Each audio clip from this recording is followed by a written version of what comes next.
வணக்கம். Red news செய்திகளுக்காக சாந்தி சங்கர். வடகரை அரசு பள்ளியில் புழல் ஒன்றிய திமுக சார்பில் ஒருநாள் எழுவர் கால்பந்தாட்ட போட்டி நடைபெற்றது. தமிழ்நாடு முதலமைச்சர் மு.க. ஸ்டாலின் அவர்களின் பிறந்தநாள் விழாவினை முன்னிட்டு சென்னை வடகிழக்கு மாவட்டம் புழல் ஒன்றிய திமுக சார்பில் செங்குன்றம் அடுத்த வடகரை அரசு ஆதிதிராவிட நல மேல்நிலை பள்ளி விளையாட்டு மைதானத்தில் புழல் ஒன்றிய கழக பொறுப்பாளர் வழக்கறிஞர் சி. அற்புதராஜ் தலைமையில் ஒருநாள் எழுவர் கால்பந்தாட்ட போட்டி நடைபெற்றது.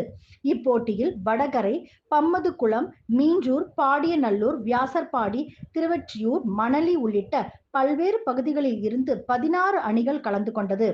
இந்த போட்டியினை சென்னை வடகிழக்கு மாவட்ட கழக செயலாளரும் மாதவரம் சட்டமன்ற உறுப்பினருமான மாதவரம் எஸ். சுதர்சனம் சிறப்பு அழைப்பாளராக கலந்து கொண்டு வீரர்களுக்கு கைகுலுக்கி போட்டியினை துவங்கி வைத்து வாழ்த்துக்களை தெரிவித்துக் கொண்டார். இறுதி போட்டியில் பாடியநல்லூர் அணி முதலிடத்தையும், பம்மதுகுளம் அணி 2வது இடம் பிடித்து வெற்றி பெற்றது. முதலிடம் பிடித்த அணிக்கு ரூபாய் 50,000 ரொக்கப்பரிசும், 2ஆம் இடம் பிடித்த அணிக்கு ரூபாய் 40,000 மற்றும் 2 அணிகளின் வீரர்கள் 18 பேருக்கு தலா 1,500 ரொக்க பரிசாக வழங்கப்பட்டது. இதில் புழல் ஒன்றிய திமுக நிர்வாகிகள், அனைத்து அணிகளின் அமைப்பாளர்கள், துணை அமைப்பாளர்கள், உறுப்பினர்கள், கழக முன்னோடிகள், முன்னாள் உள்ளாட்சி மன்ற பிரதிநிதிகள், கால்பந்தாட்ட விளையாட்டு வீரர்கள், பொதுமக்கள் பலர் கலந்து கொண்டனர்.